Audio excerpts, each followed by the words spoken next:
But if you wanna find me, please just send me location. Send me location. You know, they're selling you all wolf tickets, people. You're eating them right up. Hey, pussy, are you still there?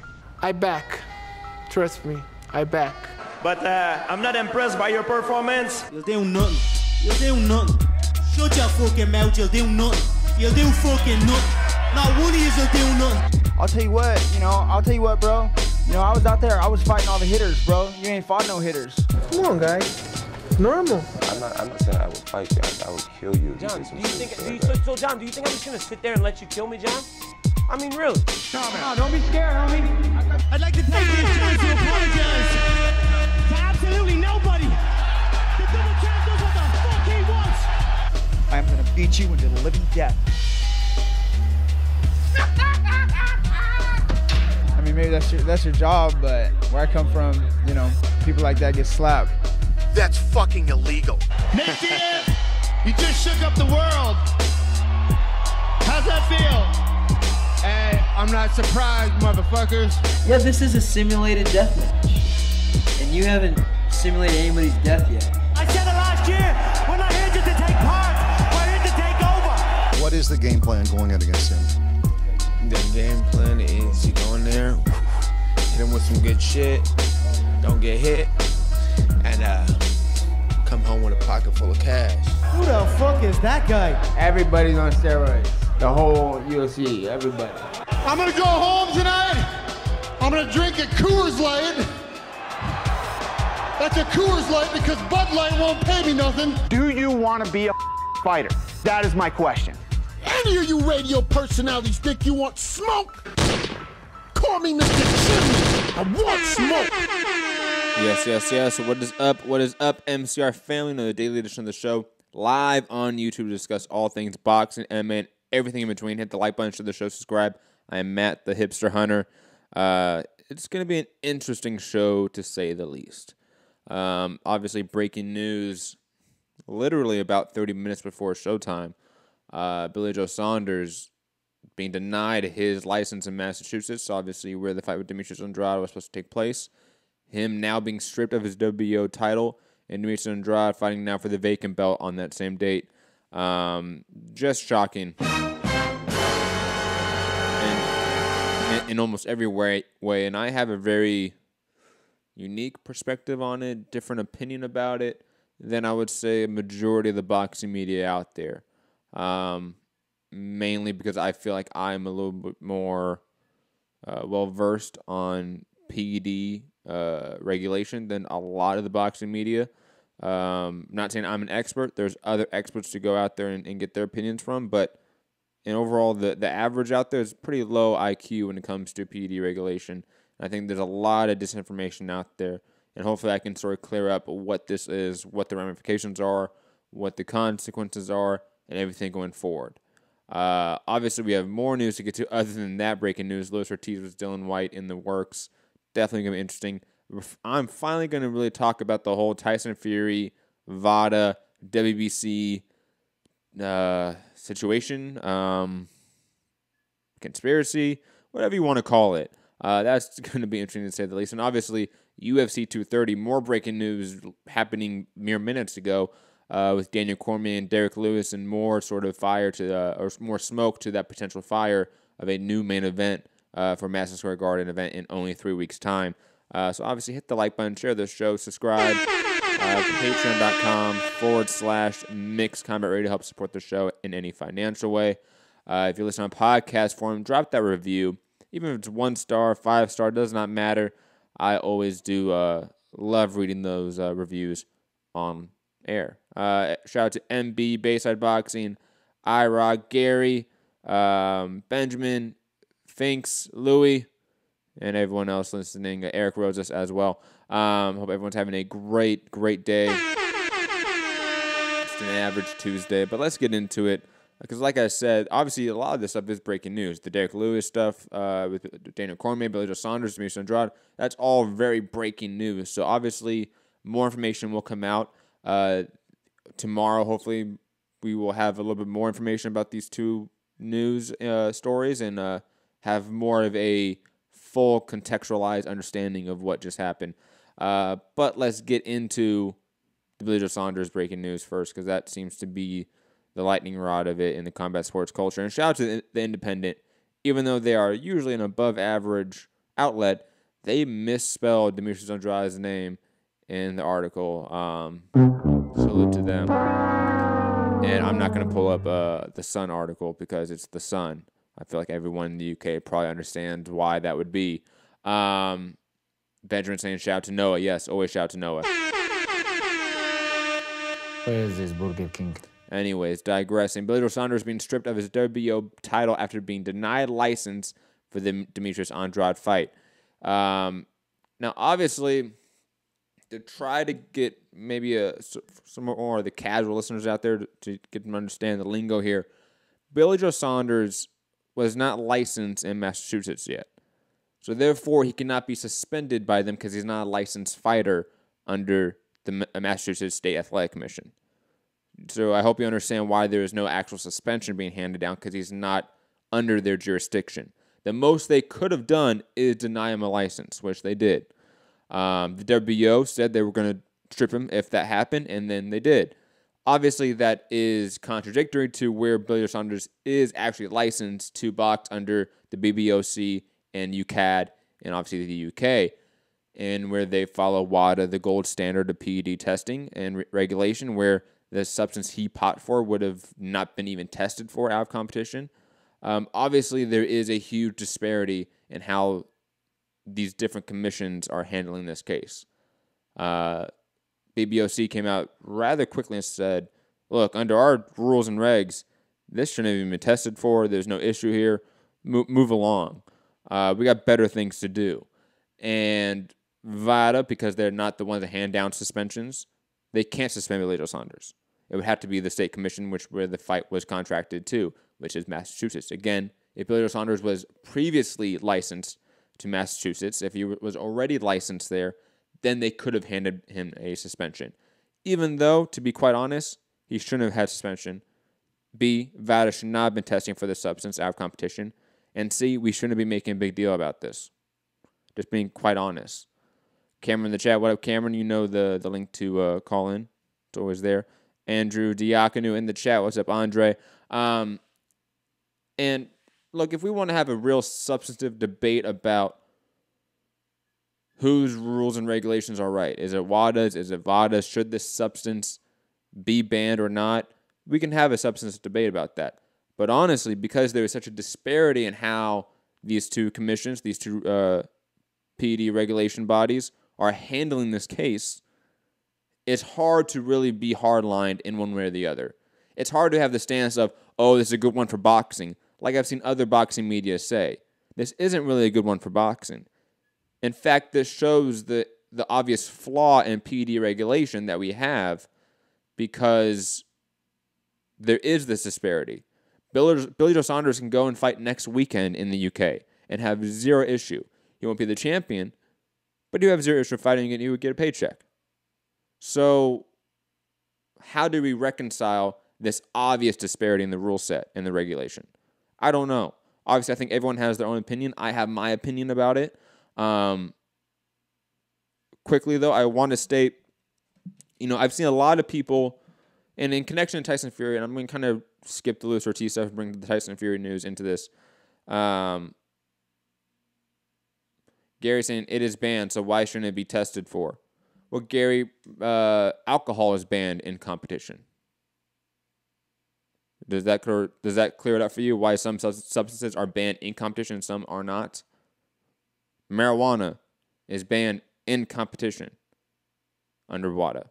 VADA is a little bit different. Same with cocaine. Same with other sort of recreational drugs.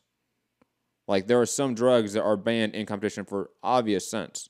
Now, the substance Billy Joe Saunders got pot for, being the WADA, the gold standard, would not have counted it because it was an out-of-competition test and that substance was not banned out of competition. I think we can have a debate about that. And I think there's probably better people to have that debate, to be quite honest.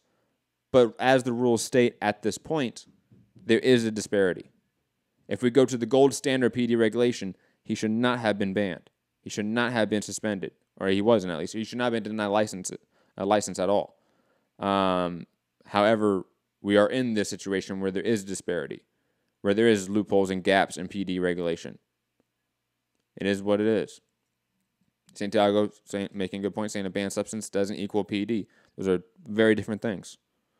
You know, it is what it is. It happens. You know, I'm not going to be the one to crucify Billy Joe Saunders here. He doesn't. In this case, yeah, I mean, obviously, I've seen a lot of people bring up what he said about Canelo. Canelo should be banned for life. And that was obviously a stupid thing to state.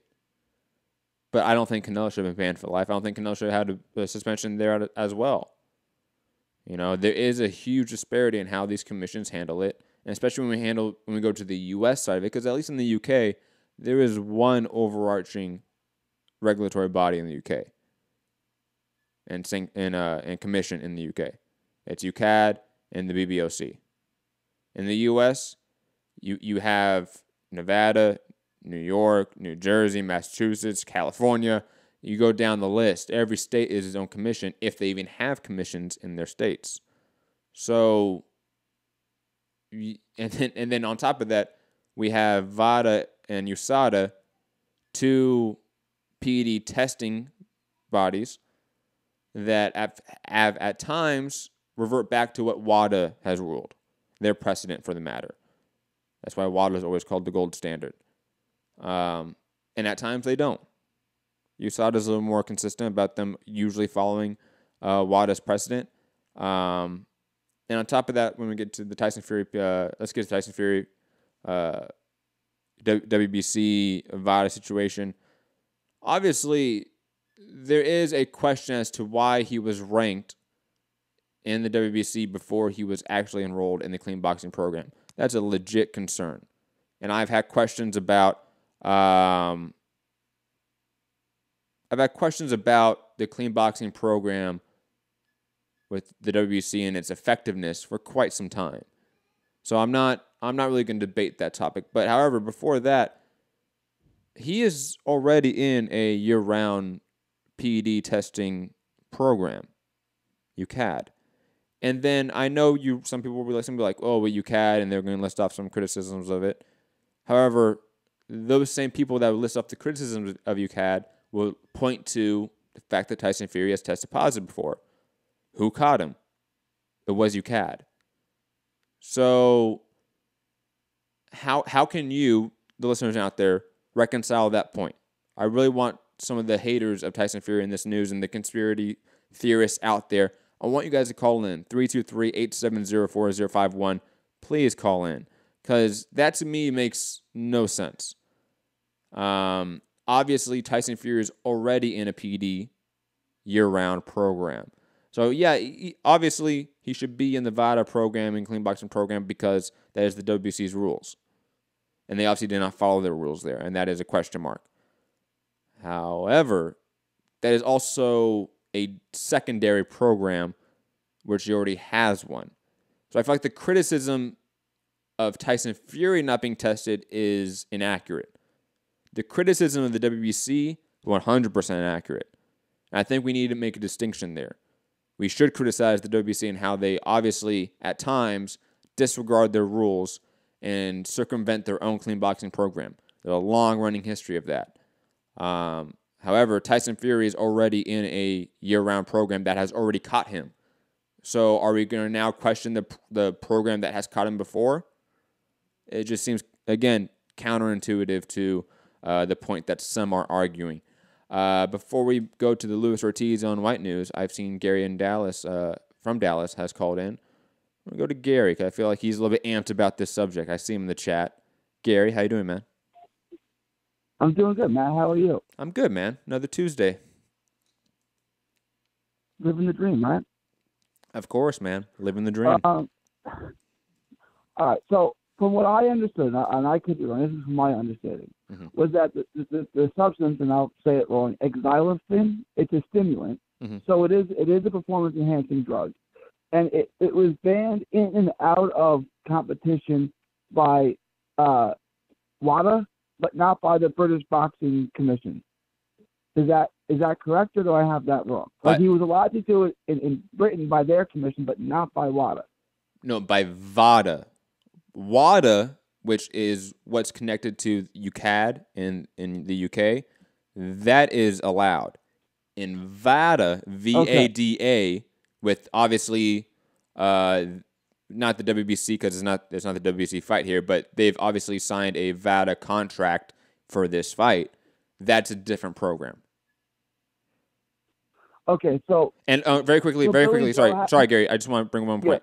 Your point about stimulant, like cocaine's a stimulant. So just because it's a stimulant does not mean it's a PED. Those are different terms.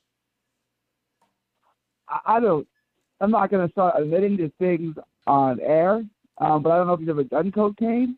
That would certainly give you a sizable advantage in a fight and for cutting weight.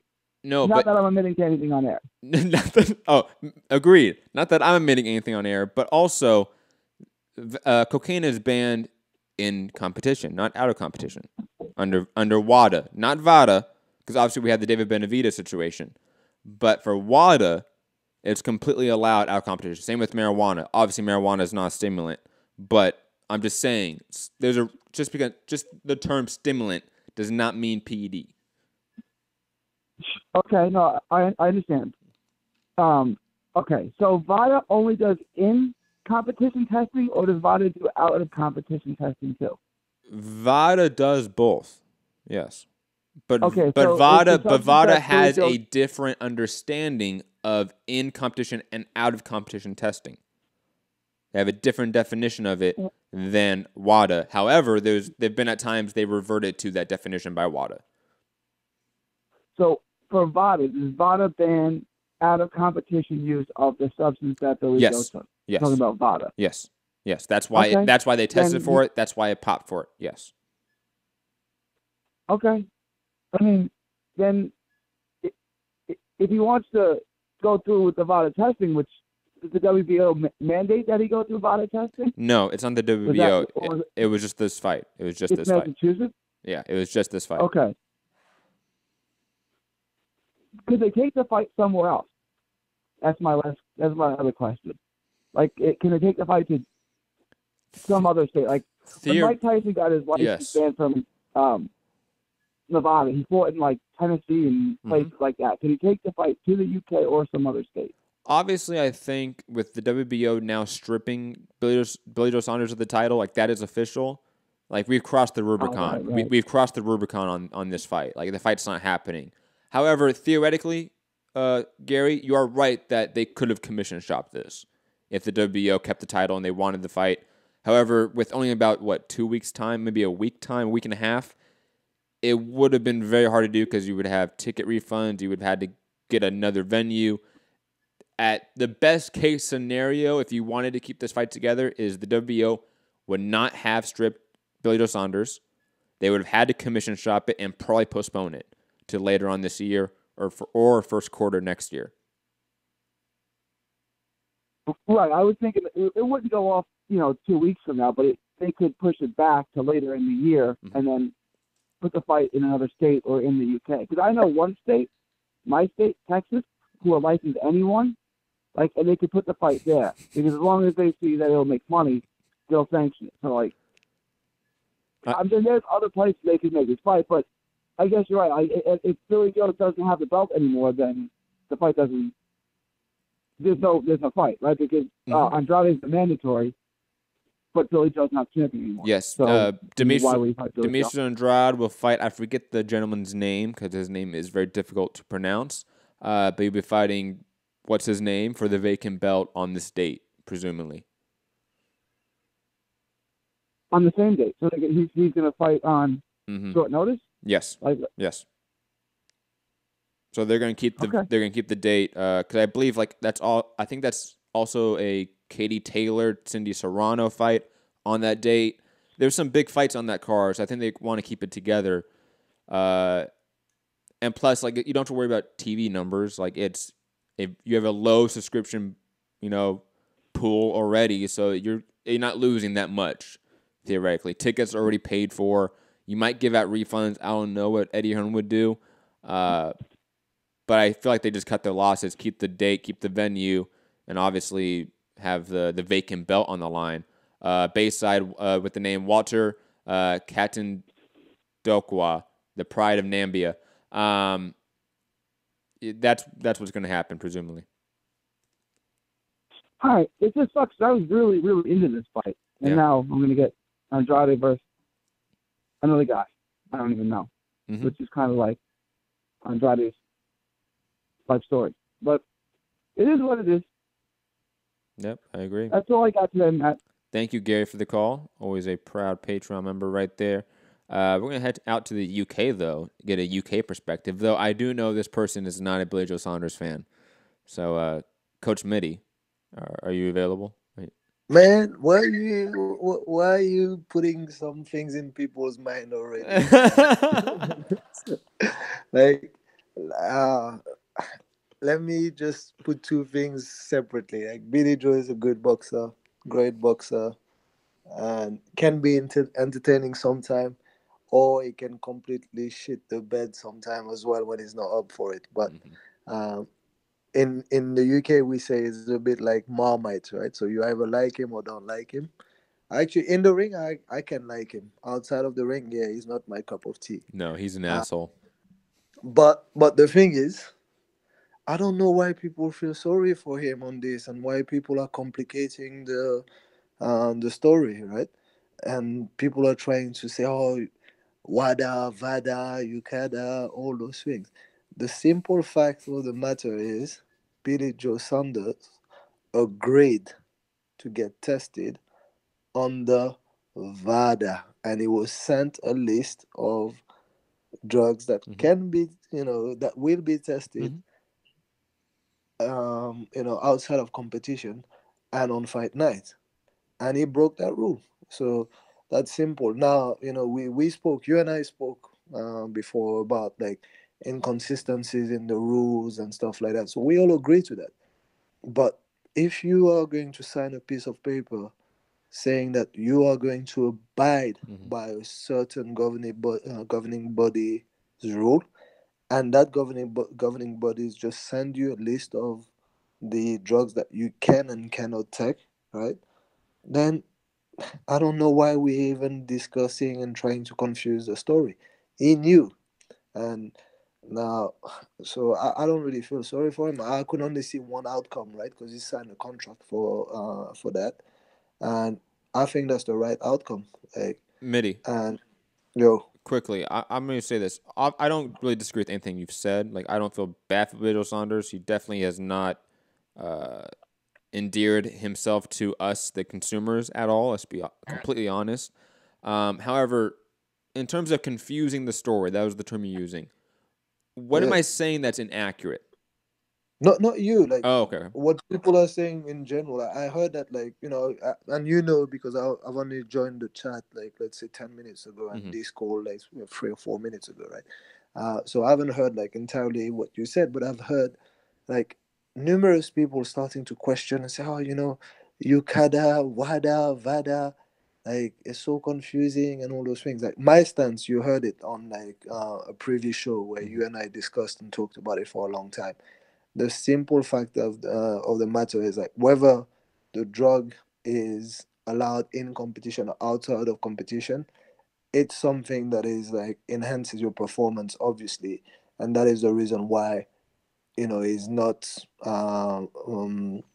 allowed in fights, on fight night, unlike alcohol or cannabis or whatever, right? So this drug actually allows you to train better, faster, harder. The only issue with that drug and the reason why it's not banned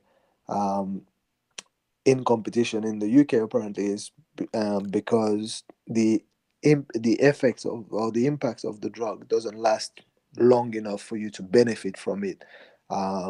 After 48 hours after consuming it. That's what I'm being told anyway. I'm not an expert, so someone can probably come and tell me this is wrong or whatever, but that kind of makes sense to me as like an explanation as to why it's not bad across the board.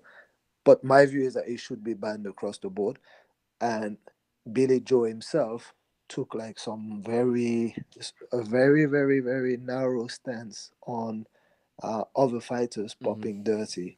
And therefore, I don't think we should be have any leniency towards him.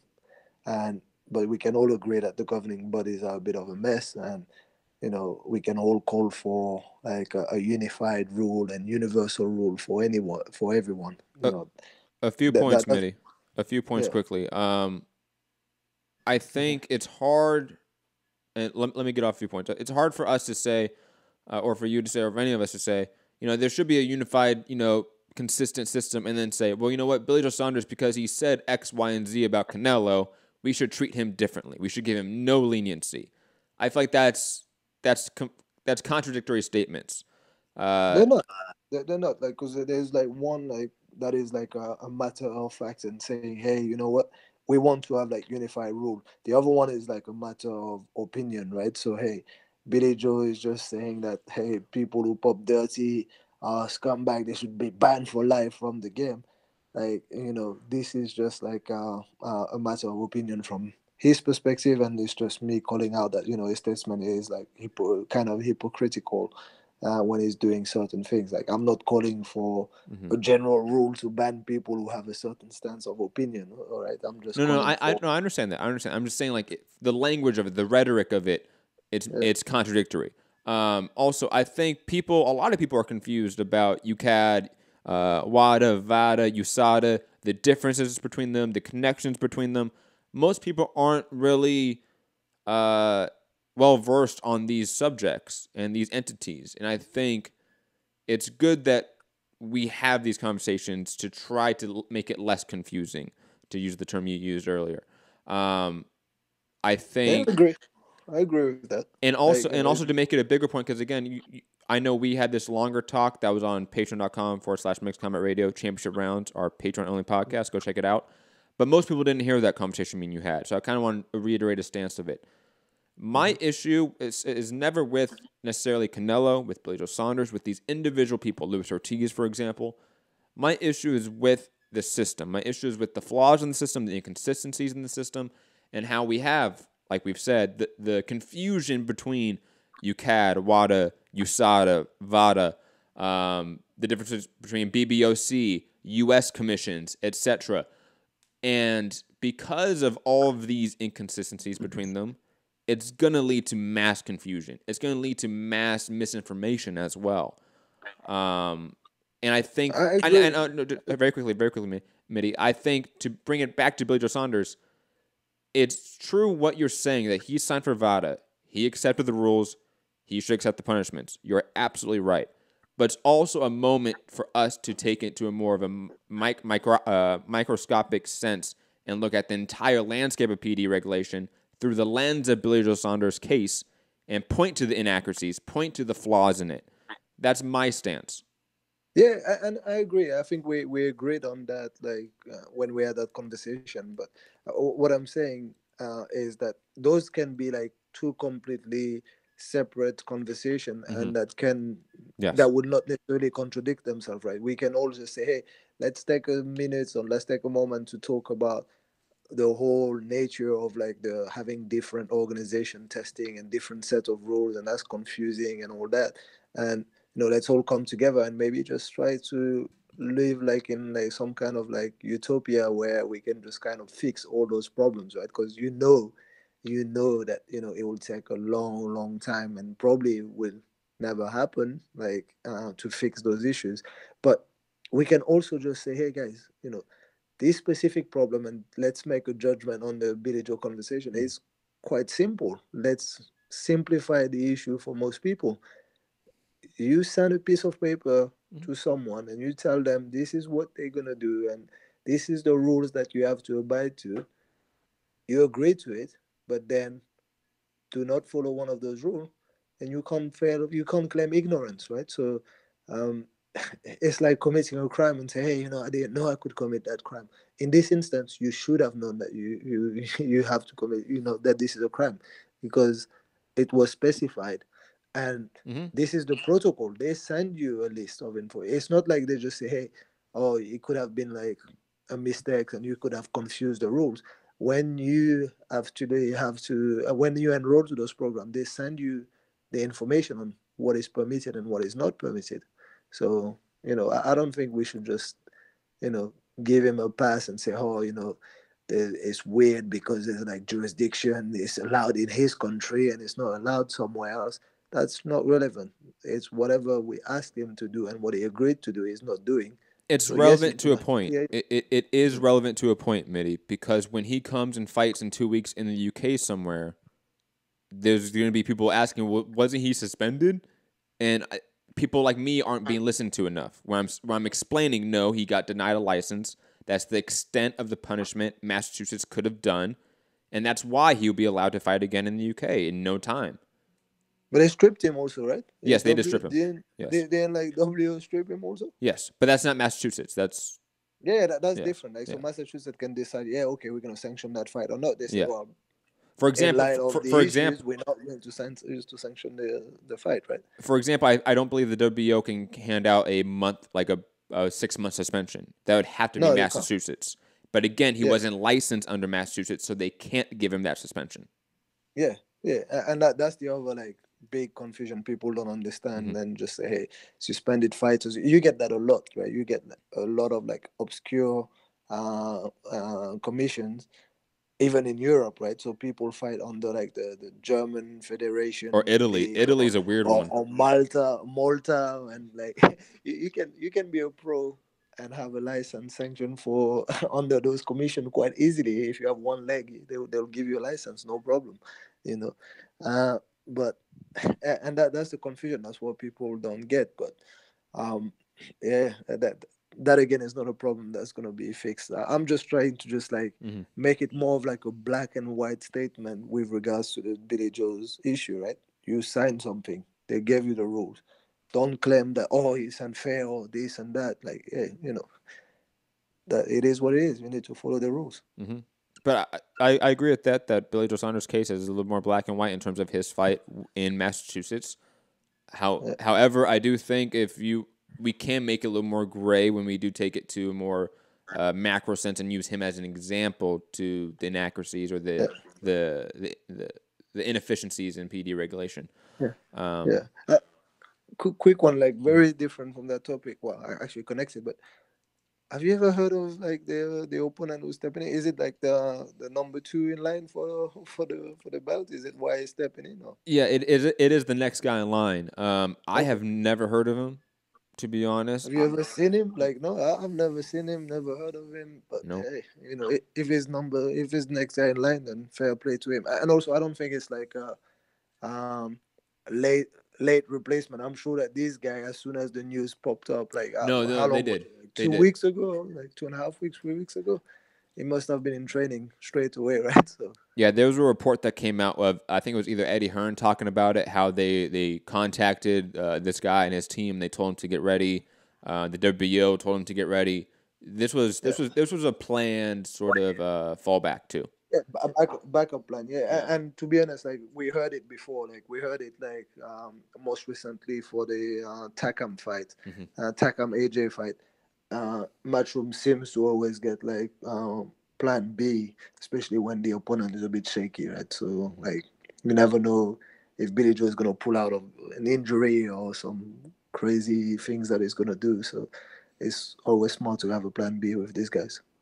Jonathan Finch in the chat is saying, I know he's about 17-0 and 16 knockouts, but they're all bad fighters. So yeah. Yeah, I mean, I was more interesting to know if he's watched him fight, because like that information we can all get from BoxRec. Right? That's true. God knows if he's another Julius Ndongo or Isaac Dogbe, where he just comes in and lights up the boxing world. But anything else, Mitty? No, that's it, man. All right, thank you, Mitty. Always great to talk to you, man. No worries. We're going to head out to L.A., good friend of the show and sometimes co-host, Santiago. And 678 number, press 1 if you want to get in the queue. Otherwise, I think you're just listening. Santiago, how you doing? Doing good, dude. Just here. Bummed to know that Saunders versus Andrade is off. That's the one fight that most of us were looking forward to. Plus, it was a pretty impressive card to boot too. Cindy Serrano on there, Katie Taylor. It sucks. Yeah. Especially because, like, obviously, as someone in the chat pointed out, a lot of people do look at like what happened to Saunders in the black and white. So a lot of them just kind of see it as like, oh, well, he tested, so like, you know, he's a dirty fighter, you know, fuck that shit. And it's kind of like that. That's where context is needed more than anything, because like I think I had this conversation with you once about going to a different sport, but still to the point, right? Of a bobsledder that tested positive for a banned substance, lost his ranking, and what he was taking was to combat baldness. Yep, it happens. Like you know, like there's fighters that claim tainted supplement, and I know a lot of fight fans sort of roll their eyes at that now, at that excuse, so to speak. But it's widespread knowledge that the supplement industry does have massive issues with contamination. It's one of those things where it's up to the media to better educate fans, add context to situations, because more context is never a bad thing. More information about a subject is never a bad thing. Yeah, no, it helps to educate the people that may not be completely aware or understanding of the fact of what exactly it is. You know, like how most people just kind of looked at Chavez when he tested positive for marijuana as like, well, it's marijuana. I mean, what exactly is he like, you know, getting an enhancement for, you know? Mm-hmm. If anything, for me at least, I looked at that as like, well, no wonder he lost the fucking fight. He was high out of his fucking mind, if anything. And, you know, it sucks. You know, it really does suck. And I guess we'll see what happens from here on, because, like, from what I'm understanding, the event is still a go, right? Like, they're Yes. just going to replace Saunders at this point? Yes. All right. Well, I guess we'll see what this guy's made of. Obviously, if this is going to be for a vacant belt, then kudos to Andrade getting that belt at 160. But hopefully, maybe somewhere down the line, they do make the fight again with Saunders, and we get to see the fight that we'd all been looking forward to. And I guess I'll wait until later on to talk about the UFC topics. So I'll hit back on the boomerang. Perfect. Thank you, man. Like you know, always press 1 to get out of the queue, press 1 to get back in. Potential lunatic saying news just in: Andrade will fight for an interim title until Saunders' appeal is dealt with, per Dan Rayfield's Twitter. Interesting. So he won't fight for the vacant belt, just an interim belt. So they did not. Does that mean they like not officially strip him? But I mean, because of the appeal process, maybe he does get his belt back. God knows what happens. That is going to be a clusterfuck. Because unfortunately, you know, maybe Mitty doesn't want to agree with it. There is this confusion. I mean, he does have UCAD and WADA on his side, and WADA has a little bit more clout than VADA. It just does. I'm going to go to the 678 number. 678, who is this? Where are you calling from? This is Sam. Sam, what's up? Yeah, Sam from Patreon. What's up, Sam? How you doing, man? Yeah, hey, wanted to appreciate the new show, man. I mean, been listening to you since the Boxing Boys, man. I'm glad you're doing this show right now, bro.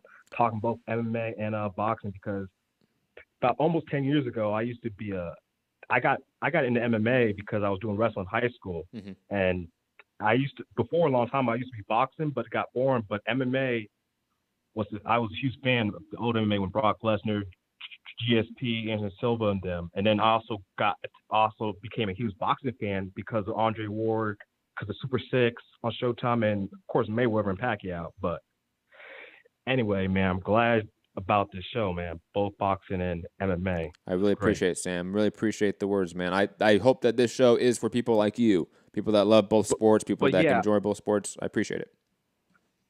But yeah, I have a few questions, man, about the UFC thing, because there's two things. Because I remember we were talking about on the championship round Sunday about the brawls and stuff, because I was listening to Luke Thomas, and he was saying reports that McGregor were talking about of Ali Abdiem, Khabib's manager. He was saying that the reports might have been false. That's what I heard from Luke Thomas. The reports about Ali Abdelaziz pertaining to what? His ties to a terrorist organization, his ties as a FBI informant. As far as I know, I have not heard that those reports are false yet. I've yet to really look into Mike Russell's work, to be 100% honest. from the outside looking in, from what I've seen thus far, it looks pretty legit. And Karam Zidane, even though he doesn't really follow Ali, especially, he follows more of the Ramzan Kadyrov and the Chechenian connection and all that. That's 100% real and legit and factual. So, and if Karam Zidane has sort of signed off on what Mike Russell says, I trust that sign off by Zidane. Zidane's the true expert in that field and in that area. Now, when Conor made the claim of 9/11 and all that, I've never seen Mike Russell claim that. So God knows if that's truly the case. I need to look more into it. Yeah, that's because it was just because I saw from Luke Thomas from his channel and also from it was after the post show, both on his channel and MMA Fighting. But it's just really complicated what McGregor was saying, man. It's just I feel like the casuals they're really confused about this because this brawl is complicated. Yeah, I agree. I agree. Between both, good. I agree. It's complicated, and it's because it's from a geographical area that we aren't educated on. Like nobody teaches us about Chechnya or Dagestan, and overall, like Russian history, it just isn't taught in American schools. Yeah. And I was hearing some people about this, and like there's some thing because I feel like like you said, this is a big blow to the sport, like you say, because this is not too big of a blow because the sport is still going to survive. MMA is still going to survive. My point about that, I want to sort of reiterate or reframe that point that I've been making about the brawl and how it's a black eye on the sport. It's always a reminder when stuff like that happens that we have a ceiling. Like this sport, same with boxing, same with other combat sports, we have a niche ceiling where we're going to hit it every time when we get to, like, let's say McGregor Khabib, 2.5 million pay-per-view buys per Kevin Iole, the third biggest pay-per-view buy rate of all time. And yet, when that happened, it's still a reminder that we're looked at differently. We may transcend the pop culture at times, but the pop culture still looks at us a certain way. And that case is just another reminder of that. Yeah, because I remember from the Strikeforce Brawl, I just rewatched it because when I was watching that live. Sam, talking to the phone. Talking to the phone, Sam. Sorry. Yeah, there you go. Oh, thanks. Talking to the phone there, Sam. You're good. Oh, what do you say? I just talking to the phone. We were losing you. You sound like you're underwater. No, I'm here. Yo, keep going. Yeah, I was talking about it because, like, what I was saying was I just rewatched the Strikeforce Brawl because, like, I remember watching that live and then because that was chaotic for me. It wasn't too big as a McGregor Khabib, for sure. But I remember Gus Johnson saying something. I was rewatching Gus Johnson saying this happens sometimes in MMA because you could see that Gus Johnson wasn't really interested in commenting MMA. And the CBS, they wanted the Strikeforce to get out. Yeah, I mean, that was the one and only show of Strikeforce on CBS for that reason. No, the second one. Remember the Fedor? Oh, that's right. That's right. Rogers? That's right. It's the last CBS show, not the first and only. You're right. Yeah, because they also had the Elite SC back when Kimbo was around. Yes. But Elite XC wasn't Strikeforce. And now, yeah, I mean, two different ones. I mean, MMA and CBS. Yes. You get what I'm saying? Yeah, good point. But what I'm also saying is that this perspective that this is, I feel like people are still going to have a bad perspective on the sport because, like, I was watching yesterday. I'm like Party Interruption. One of the white person was saying, "I don't care about the sport," blah, blah. And then you see Stone Cold Steve Austin's tweet about him saying, about this is why pro wrestling is the best. And it's just this sport is just going to get like this negativity, which I really still think it should be accepted as a sport because it's come a long way from what it was. Mm-hmm. And I love a lot of sports. MMA, boxing, football, basketball, you name it. But combat sports, it's in my blood. Mm-hmm. And it's just... Look, I mean, just to sort of reiterate what I've said, like that brawl, that riot, it doesn't hurt MMA. Like, you won't see this mass exodus of people. But the people that have been now watching MMA slightly from the Ronda Rousey era to the Conor McGregor era, through those lenses, through those superstars, they just saw what happened. And they really haven't had a taste of that in ever. Like, they haven't seen that before. They weren't around for Nick Diaz in the Strikeforce brawl. They didn't see Nate Diaz and Khabib go at it at a World Series of Fighting on YouTube. That didn't cross their feed. But this did. This crossed everyone's feed. This was on ESPN 24/7, and it's still on ESPN 24/7 on Tuesday. They are still talking about this brawl. It's going to make those soccer moms that watch it because of Ronda Rousey, sort of stick their noses up. It's just going to revert us back to that niche ceiling, and that's fine. I mean, it's okay to be a niche market and a niche sport if we are that, if we accept that. I said this a little bit on Championship Rounds. I know you listened to that. You're a patron, obviously, but I know others didn't. Yeah. This is a sport that accepts all. Like, this is a sport that accepts everyone from women beaters, molesters, murderers, racists. Like, we accept a lot of society's worst. And sometimes we have great stories of, like, a Bernard Hopkins who came back from prison and became such a figure in the sport, such a spokesperson for the sport. But we also have cases like Edwin Valerio. We have it all. And unfortunately, we need to come to a consensus as a community what the line is. Are we accepting that we're just going to accept everyone and we know the ramifications of those people? Or do we actually put a line in the sand? We make the sanctioning bodies actually have some ethics code, something to abide by, where we get some of the worst out of here. Because other than that, the sport is still going to be niche no matter what because of those people. I mean, it's not as niche as it was like when it was in Spike TV. It's grown big because of Ronda and McGregor. I mean, still, but still, many of my friends are now they're MMA fans because of that.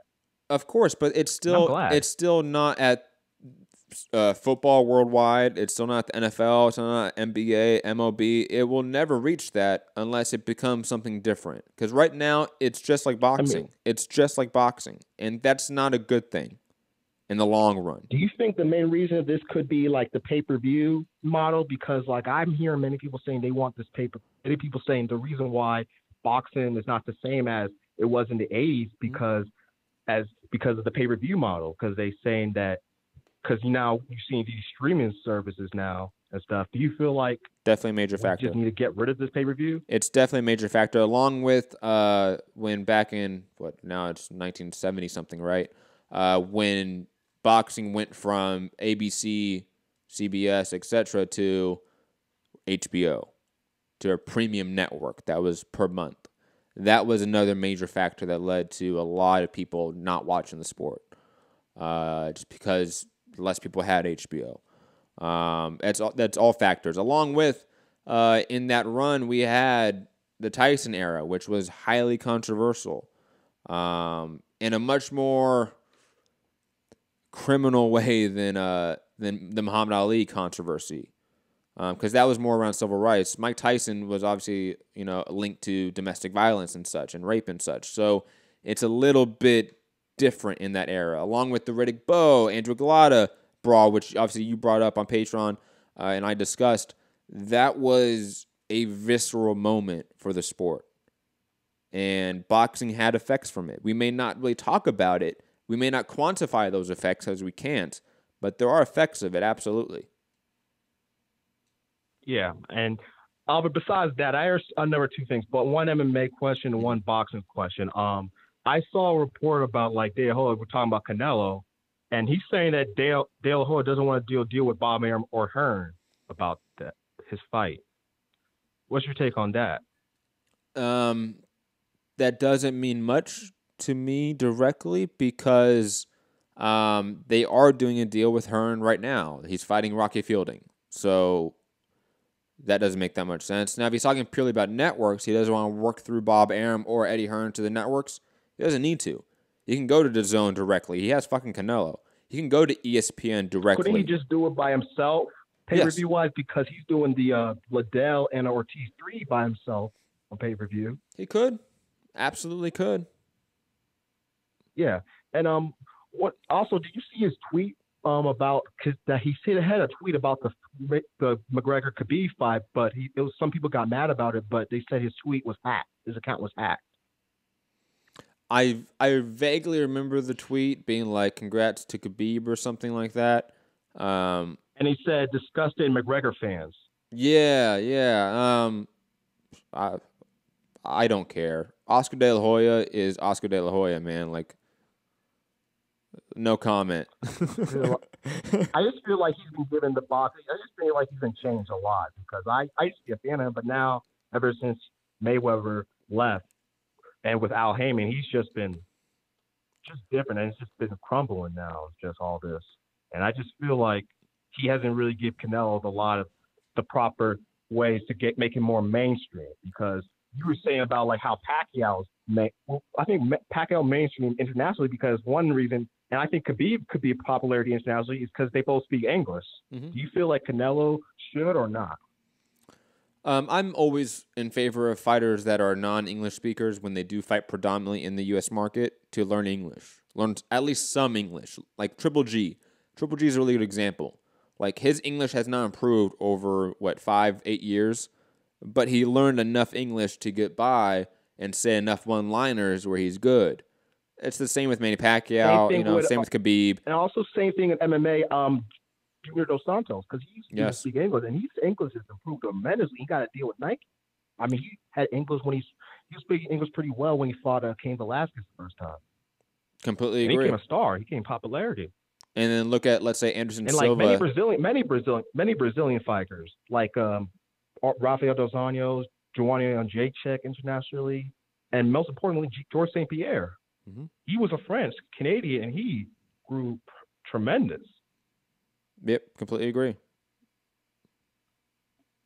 Anything else, Sam? I'm just not sure why. Well, I'm just saying I'm not sure why he's not pressing Canelo to speak English really if he wants him to be big. I think Oscar, we assume too much from Oscar. We assume that he's supposed to be this really good promoter just because he was a really great boxer and he was a huge star. Those two things don't necessarily translate. Like, for example, coaching. For example, coaching in sports, right? Most of the time, the greatest players make the worst coaches. Yeah, I agree. And another thing, like Jose Aldo, he didn't want to speak English, and you saw how his pay-per-views until McGregor were not that good. Yep. I mean, Jose Aldo, Anderson Silva is another good example of that. Well, he speaks English later. I think he actually speaks English pretty better because he wanted to move to the States. But for most of his title run, he really didn't speak English. And remember, that's the old Chael Sonnen. Like, he doesn't even speak English, but he does. He just doesn't do it in front of the media. Like, remember Chael Sonnen had a whole bit about that, like how he actually knows English, but he doesn't speak it. So Anderson Silva didn't speak English for a very long time. We didn't get the it's normal till about a few years ago, actually. That was like 2014, 2013 when that happened. After the Wyman fight. Yep. And he was speaking English pretty well after he got knocked out by Wyman. Mm-hmm. So I feel like. Go on, Sam. Because you see Khabib, he can be more. He can attract the Americans because of his English and how his trash talking and the wig. So he can attract he's like the Triple G of MMA. I feel like. I've definitely seen those comparisons. I've definitely seen them. Yeah, and also, did you talk about the Derrick Lewis and what's she called? Daniel Cormier. Daniel Cormier. No, I have not talked about that yet. I have not talked about that yet. Yeah, I was just wondering about your take, but anyway, thanks, man, for the show, man. Always, Sam. Call thank some you. more, man. Anytime, Sam. Get more. Yeah. Thank you, brother. Have a good one. And again, call back anytime. And you're a patron, man. You can call back like multiple times. Like I wouldn't care. Ron, you didn't press 1, so we're going to go out to Cameron Gillian out in the UK from Boxing Monthly. Cameron, you there? What's going on, man? Can you hear me? Yes, I can. How you doing? All good, man. I thought I'd just jump on because there's so much going on in combat sports the last 24 hours, right? Yeah, a lot. So I mean, UFC, boxing, especially boxing. I mean, Cormier, Lewis. I mean, everything's going on, man. So where do you want to start? I think I want to talk about this kind of Saunders Andrade situation, and I kind of feel bad for Andrade to some extent because I do too. You know, because this is a guy who's not, you know, he's been kind of touted for a while to be a really good fighter, you know, like a top skill fighter, and he's just not had that signature win. You know what I mean, to kind of solidify that, and Saunders would have been that. And for me, I feel bad for Saunders. I feel bad for Andrade because the fact he's going to have to fight for a vacant title against an unknown opponent who, you know, going into this fight, nobody. I mean, I know for a fact that I'm not going to sit here and look. I don't know who this guy is. I've never seen him fight before. That apparently Andrade is going to be fighting next, and you know, and a lot of people won. And if Andrade goes in and wins this belt, it's a vacant belt. I believe the first title he won at junior welterweight was, junior middleweight was a vacant title, right? When he fought Varnas for the belt, I think it was vacant. So he's going to be fighting for another vacant belt, you know. And if he beats Saunders, it would have been a real trademark win, like a big signature win, and he would have got a lot of credit. And he would have been seen as a real champion. And now he's going to be fighting for a vacant belt, it looks like. And it's just going to go on again where he's not going to have that win where people can say, okay, Andrade's proved himself, because he's got a lot of doubters out there. So for me, I feel bad for the guy. But at the same time, Saunders messed up, right? I mean, Saunders is the one who's messed up here, not Andrade. It's not his fault. I mean, look, I feel bad for Andrade. I really do, because I really want to see what he's made of against someone who's kind of a long-range champion, kind of regarded as an elite fighter. And we're going to have to wait even longer now. So I feel bad for the guy. Yeah, I mean, this was the fight for him. Like, if he were to win this fight, like you said, he would be counted as an elite guy. He would be seen as a legit champion. Instead, he's in position much worse than even Daniel Jacobs. At least Daniel Jacobs gets to fight Sergey Derevchenko, who we've all seen. We all have like immense respect for what Derevchenko can bring to the table. We haven't seen his Andrade's opponent, you know, at this point. It's an unknown guy now. And Andrade's a guy that we want to see tested, and this isn't a test. And it's, like you said, he sort of gets, because Billy Joe Saunders, he gets no suspension, he gets no fine, he's only denied a license, he can go and fight in the UK, no problem. Like, Billy Joe Saunders actually gets out of this pretty clear, like pretty cleanly, actually. He was already going to have the PR issues regardless of what Massachusetts would say. It wouldn't have mattered. So he doesn't have that real much of a punishment here. Andrade, though, even though he still has a fight scheduled, it's a fight that no one respects, no one will care about when we were all really hyped for this big fight. Really the first big fight for Matchroom USA and DAZN, and now it's off the table. And this is the thing. I mean, middleweight's a good division, and you know, obviously Saunders, you know, Andrade can get this belt. And, you know, maybe we can see him in with a top guy on unification at some point. But the fact is, Andrade's career's been kind of delayed for so long. Like, he was inactive for a while. He was with, I can't remember what promotional, I think it was Banner Promotions, and he was really inactive with them. And, you know, he's kind of been off the table. And he had that HBO deal. He didn't really fight anyone of relevance there, especially at middleweight. He's not fought anybody at middleweight. I mean, realistically, he's not fought anyone at middleweight to even earn a mandatory spot, in my opinion. The fact is, he got that spot, and, you know, it was a good fight. Andrade Saunders was a very good fight, and we've been robbed of that.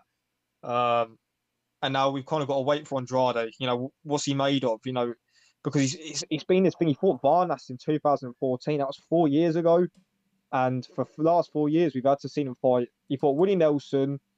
You know, a good win, you know, but he fought Brian Rose in a defense of his title, which was just terrible. And, you know, for Andrade to be this kind of good, you know, this good fighter, he's kind of having his, I'm not too sure how old he is, but I feel like he's probably, if he's not in his prime, he's entering his prime years in terms of physical peak. So, and it's been wasted, you have to say. So, I don't know, maybe they'll put him in there. Maybe he can get this belt, and, you know, he can get a quick turnaround if it's a pretty easy job for him, and we can get him in a big fight early next year. But it's a shame, man. I'm disappointed.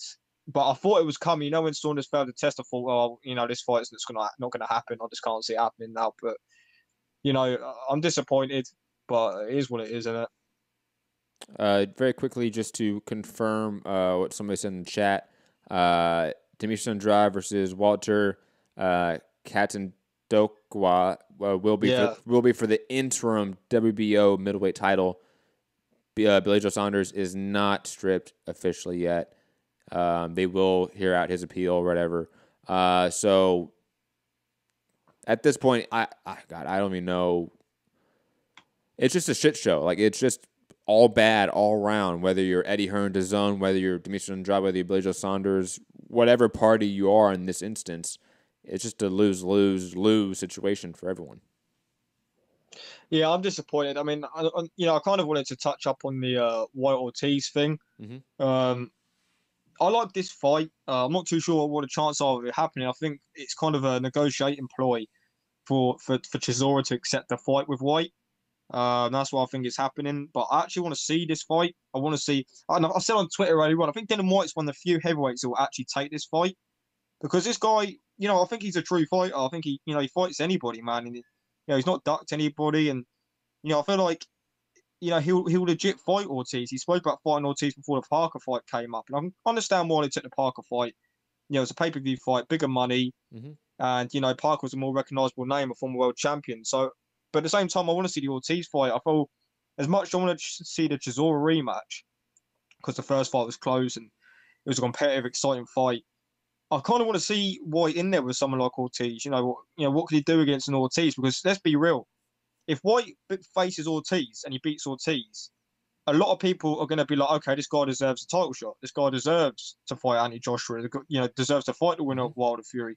If he beats Chisora, there's still going to be doubts about it, because Chisora's, until he knocked Takam out that right hand, he was getting beaten all over the ring. So, if he beats Ortiz, then that's a big statement, and he's worthy of a title shot. So that's what I'm hoping, that he fights Ortiz. Whether or not he does or not, I'm not too sure, but I'm hoping they do make that fight. I think Whyte will take that fight. I just don't know if Eddie Hearn and his management will sit him down and say, look, this is not a good idea. Joshua needs a fight for April. We're not going to take the risk. We'll put you in there with Chisora, a fight that you're likely going to win again, and we'll just wait for Joshua to fight for you. And I'm hoping that doesn't happen, because I think the Ortiz fight is one that should be made. I think a lot of people would want to see that fight. I think Eddie does have that conversation with Dillian Whyte. I agree on all your points. But I do think Eddie Hearn does have that conversation with Dillian Whyte. Though Dillian Whyte is one of those guys who doesn't seem like a company man, to be quite honest. Yeah, same. Yeah, I said that on Twitter earlier on. Yeah, whenever he's on Sky Sports, man, he is an interesting guy, man. I think Dillian Whyte, like you said, I think he's sort of a fighter's fighter. Like, he would definitely be okay fighting Luis Ortiz. I don't think there's fear in him. Like, that's not a thing here.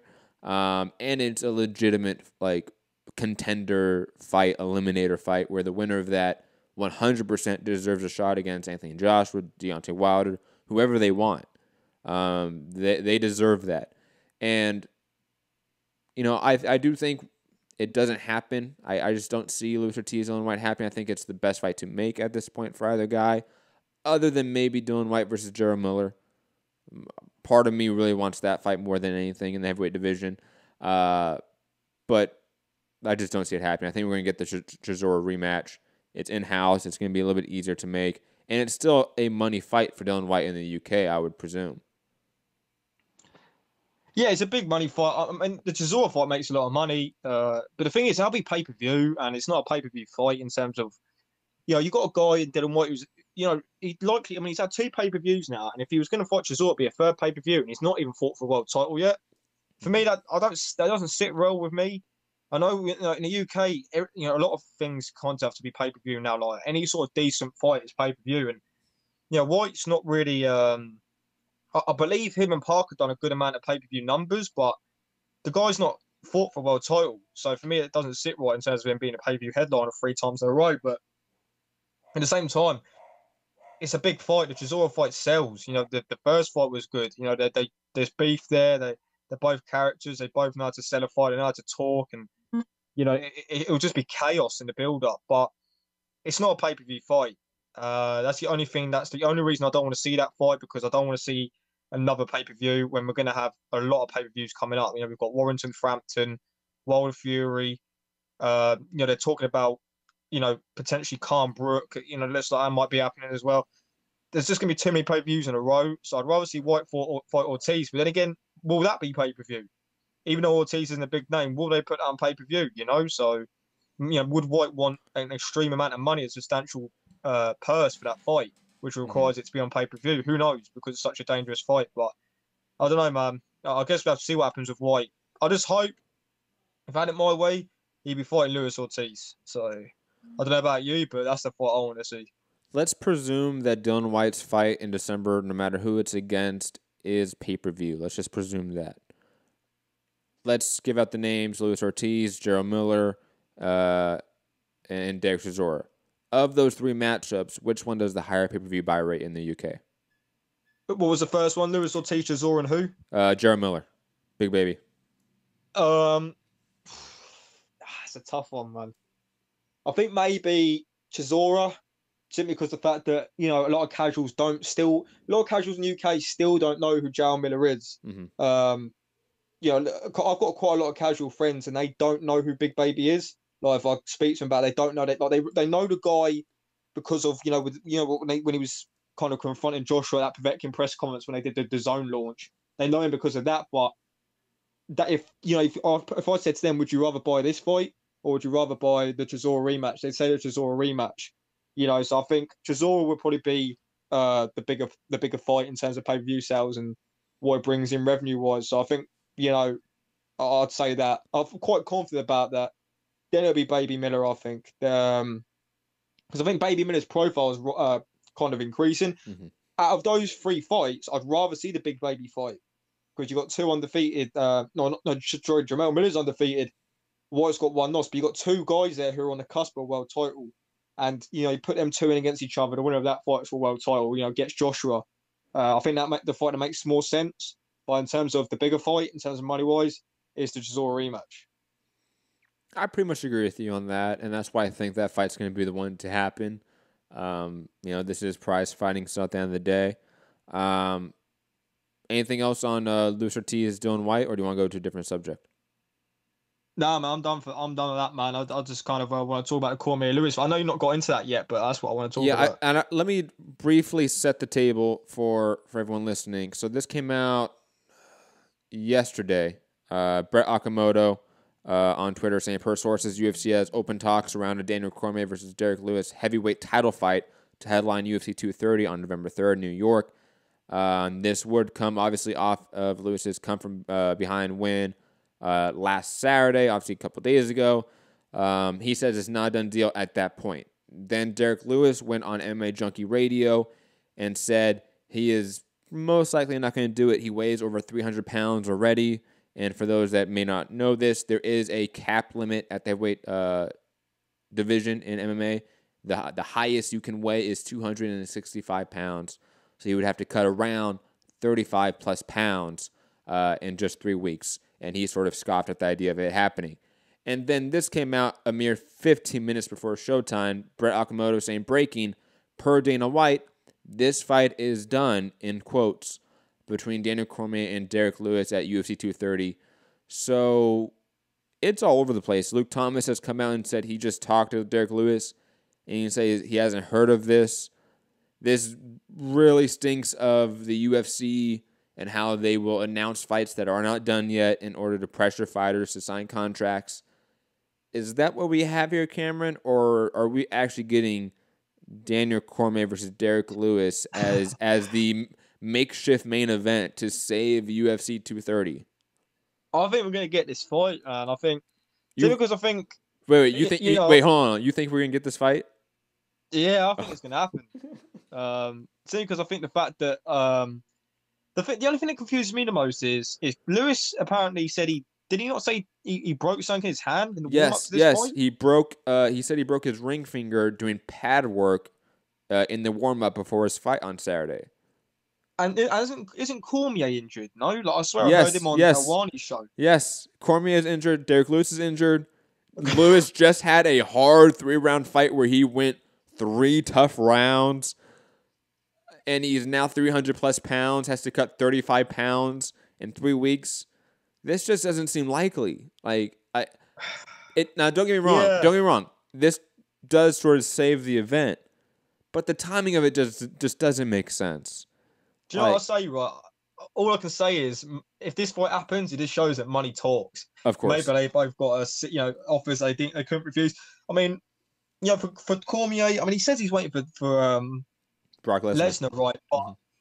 But Derrick Lewis stylistically might be just a kind of a safe option in their eyes. Like, don't want to risk Cormier, but at the same time, they'll offer him enough money to take this fight to save the event. But yeah, like you said, Derrick Lewis, he says he's almost 300 pounds. I mean, it's a big weight loss.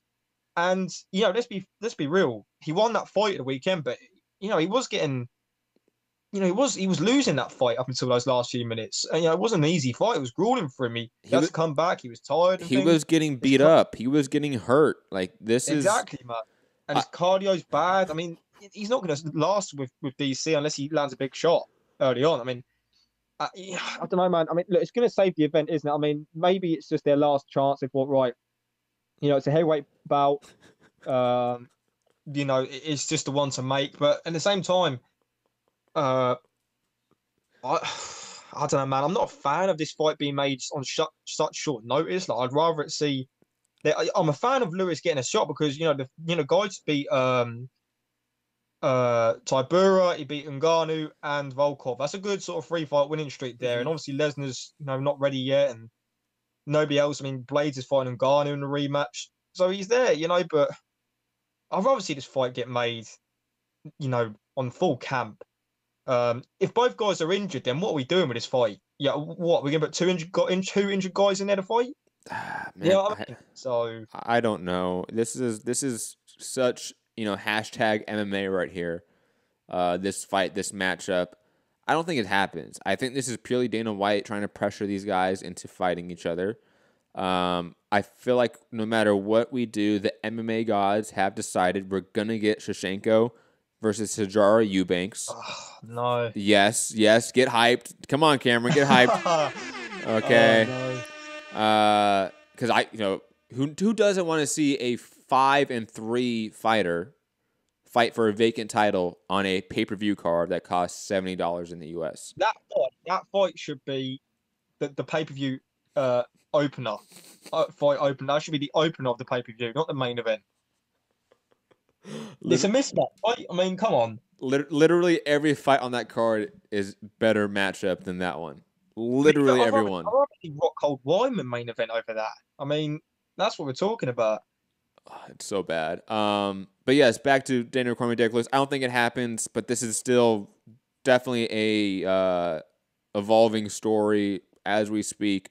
I wouldn't be surprised if there's more information about it out now while I've been doing this show. But yeah, it's crazy. That is peak UFC right there. I mean, I'm just looking at the card right now, and I mean, you got Diaz, Poirier. I mean, Rockhold Wyman's on the actual. I mean, there's kind of a billboard outside Madison Square Garden right now. You've got Wyman Rockhold on the billboard. Well, that kind of says how bad this card is, doesn't it? When that's kind of on the billboard with Diaz Poirier. Good fight, Diaz Poirier, but I mean, you got to think to yourself. I mean, why didn't they just do this 165-pound title? I mean, like, I'm not a fan of it, but why didn't they just do it? Okay, very quickly, breaking news.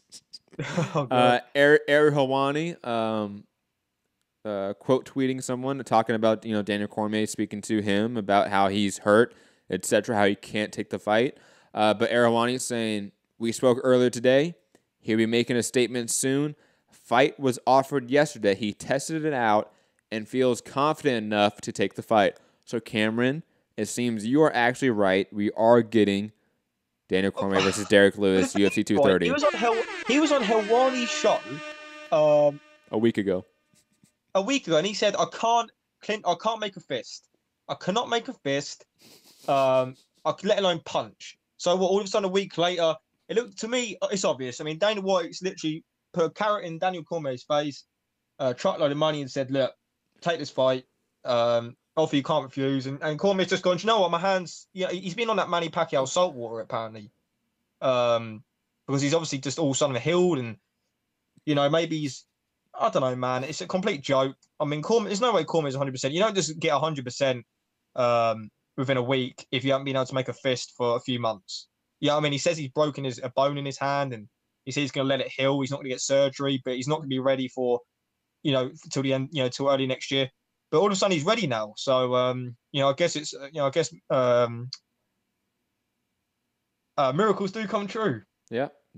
And this is Derrick Lewis, who just got 600,000 new Instagram followers from Saturday night, which is an insane increase in followers on IG. You just got to give credit to Derrick Lewis. And now having a title shot in 3 weeks' notice. Salute to Derrick, the Black Beast Lewis, man.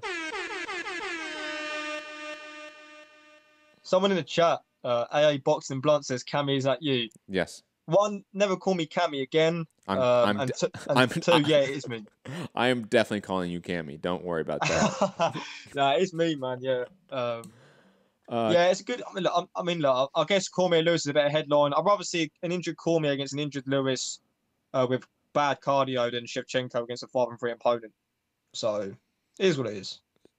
Yeah, it definitely is what it is. That is 100%. That's 100% right.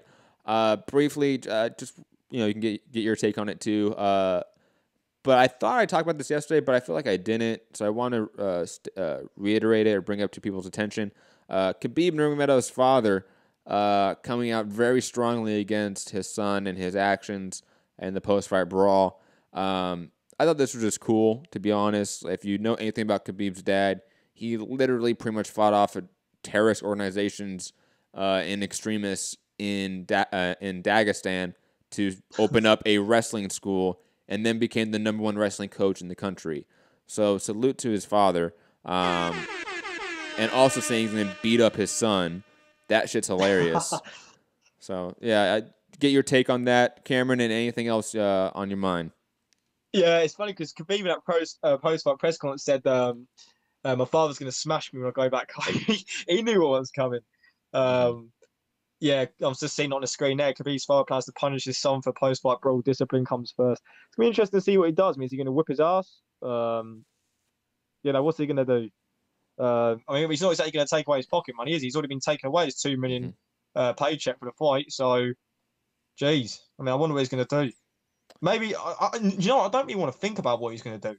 No. We're talking about a grown man in Khabib who's an absolute killer. We're talking about his dad saying he's going to punish him, he's going to smash him. And I don't know, man. It'd be interesting. I just hope to God, honest Khabib, I hope to God, I said it on Twitter on that time of the fight, I just hope he doesn't get a long suspension where, we don't see him fight. Hopefully he keeps his belt. I'm hoping, I think that he'll get a slapped wrist. I don't think anything will come of it. I think, it will get a slapped wrist and they'll sell this whole rematch next year on what happened after the fight. I think that's obviously what's going to happen. It's evident. Dana White looked pissed at the end of the event, but we all know that deep down he knows for a fact that it's a massive market employ. It's a good sort of plant the seeds for the rematch. He's going to love making all the money in the end of it, so they're going to use it in the promos and shit. So, it's good, all round. Let's just hope that Khabib doesn't find his whole fight purse and lose his belt and stuff like that. Because I want to see him back fighting. I'd rather see the Ferguson fight, just to say that. I want to see the Ferguson fight rather than the rematch because Conor got smashed. Just because his name's Conor McGregor doesn't mean he should get a rematch just because of that. Let's be real, it wasn't competitive. He got smashed in there on Saturday night. It's time for Ferguson to compete for a 5th time, and that's what I hope we see rather than the rematch. Dana White has come out and said he will not strip Khabib of his belt. That's the right move, obviously. And I'm thinking he gets a hefty fine. Not his entire fight purse, but he's going to get a huge fine. Expected to maybe hit the 7-figure mark. On top of that, a ton of community service, and then probably a 6-month suspension. I think he's going to get something. He's not going to get off like Conor did in the same way. I just don't see that happening. And I think Conor's going to get a little bit of a suspension too, but he might get, let's say, like a 3-month suspension. Something completely pointless. Yeah. Ron Kavanaugh on the Rogan podcast said that McGregor probably won't fight until next summer anyway. So let's be real. If Khabib gets a 6-month suspension and Conor gets a 3-month suspension, it's no loss when you consider the fact that they'll look at the rematch next summer anyway. They're not going to fight in February, March, April time, are they? So, If we talk about a year suspension, if they hit a year suspension, then it's something actually significant. Yeah, I mean, let's be real. Let's say if Khabib got a long suspension, does McGregor wait or does he fight Ferguson for an interim belt? I mean, where do they go with that? You know what I mean? I just don't see it happening. That's the thing. But if they do, in that hypothetical world, let's say Khabib gets that 9-month, year suspension, I think they sort of look for an interim belt. I don't know if it's McGregor. I don't think he'd fight Ferguson either. I don't think he'd ever fight Ferguson. I think he legitimately takes a tune-up. Like I think because obviously John Kavanaugh was adamant that he should have took a tune-up before the Khabib fight, and Conor didn't listen to him. I think Conor's going to listen to his head coach now, who he's listened to since he was 14, 15 years old. I think he's going to sit down, have that conversation, and he's going to fight a Justin Gaethje, a Yancy Medeiros, a James Vick, somebody that is not up to his skill. What about Anthony Pettis, which I think that's maybe a bit too much? Perfect fight. Weekend, right? Perfect fight. Or a Jose Aldo rematch. They could do that again since Jose Aldo's moving back up. Aldo called him out on Twitter, didn't he? Mm-hmm. So, it would be those types of fights he takes next. Maybe a Nate Diaz trilogy fight, but I feel like they still don't go to that directly because that's still a tough fight. A fight where Conor's maybe on the end of his, before he ends his career, I'd say that rematch. And hell, I mean, I don't want to even put this out in the universe. I don't want to speak it into existence, but they did mention Paulie Malignaggi as a boxing match. Oh, God. And I forget what the name of it is, but what the samurais do for ritual suicide when they commit defeat in battle, I might do that. I think it's called seppuku or something like that. I might commit seppuku if I hear Paulie Malignaggi versus Conor McGregor. It is that bad. I saw you tweet about it last night, and like I said, if that fight even gets rumored in the media, where if somebody even tweets, if any sort of reliable source tweets in the work, Conor McGregor Paulie Malignaggi boxing match in the works, I will be on suicide watch. I will be on helplines. I will be calling the police on myself if I feel that I need to. That is how bad I'll get. Please do not make this fight. If anybody's listening, do not make this fight. Paulie Malignaggi's on the verge of getting blocked on Twitter by me. The guy is seriously desperate. He's obsessive. I tweeted him the other day saying you're like an obsessive, jealous ex-girlfriend who can't get over a bloke. I hope he stays retired. But again, I think McGregor might actually beat Paulie in a boxing match at this point, so I might be all for it. If it means Paulie gets his ass whooped. Yo, I'll be completely honest, and I will admit my bias because Paulie wanted to find me and beat me up at an event because of things I said about him and to him. Me and him don't get along. He even wouldn't come on a show and do an interview with me because of our issues. So I have really no nice things to say about Paulie. But even to his credit, he will give Conor that work in a 12-round fight. Conor might win it because Paulie is that faded and that overweight. But Paulie is still a legit boxer here, and Conor is not. I don't want to say we don't even need to discuss it anymore. Cameron, we're speaking it into existence right now. I can feel it. I feel like it's going to happen now. So my last thing, I just want to say, Paulie Malignaggi, if he's listening, that hair transplant is horrendous.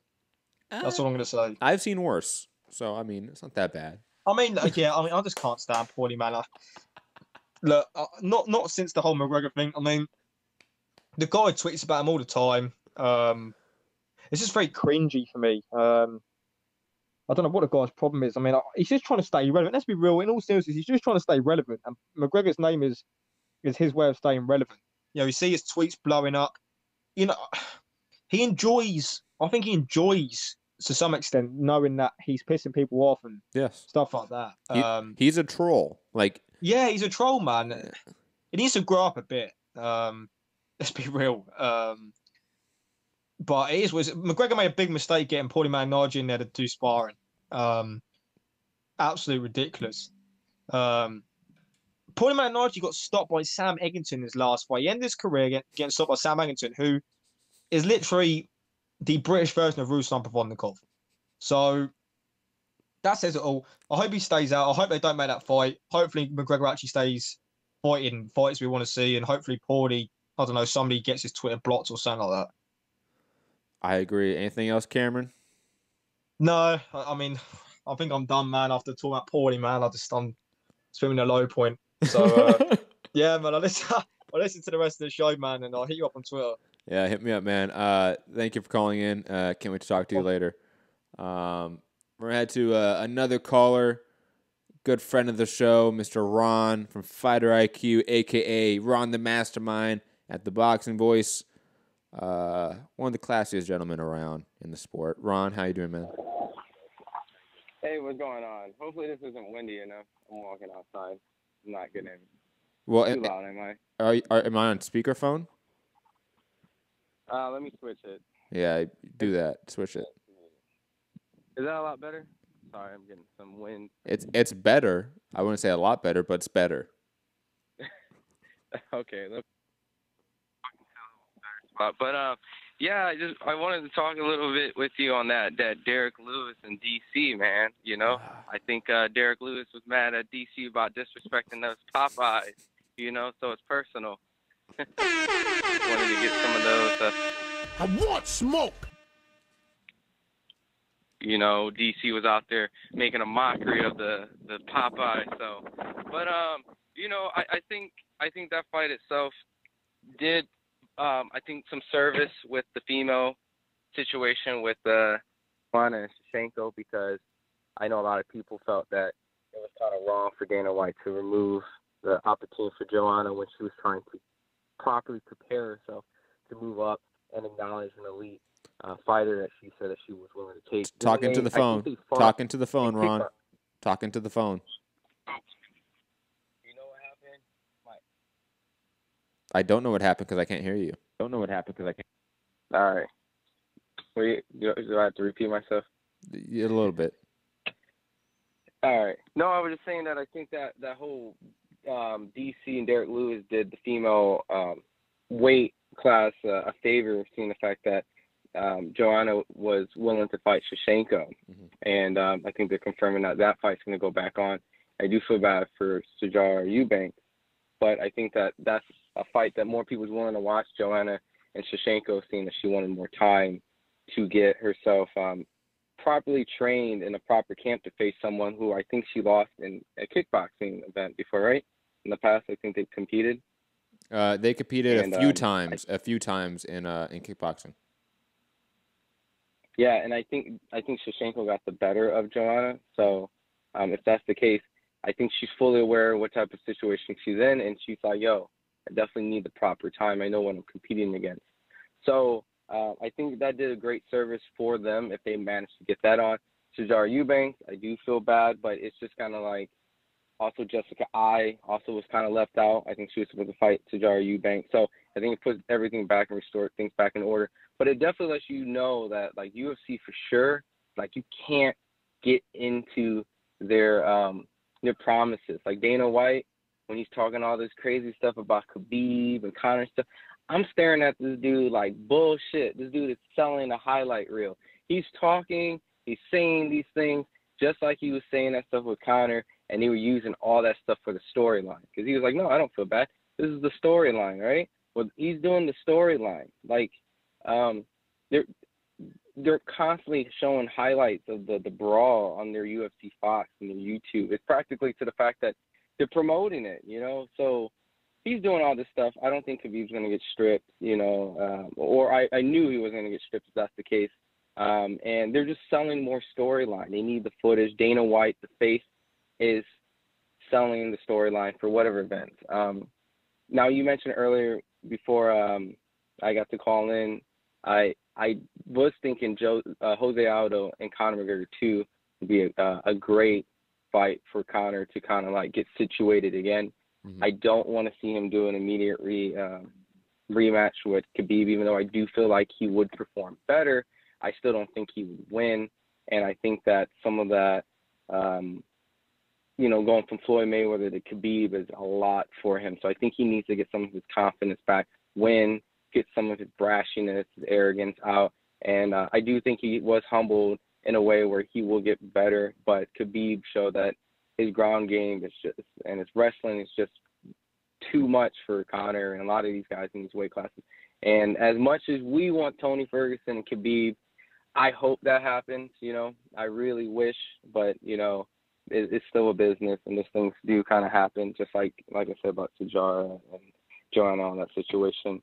But I definitely want to say also I feel bad for Demetrius Andrade. You know, the fact that they're talking about an interim though does Demetrius Andrade nothing, and if they don't strip Billy Joe or he keeps his title, which allows now Billy Joe to have more time, like maybe not even get the fight. Like I don't know. Like it's the fact that they're saying interim opposed to vacant.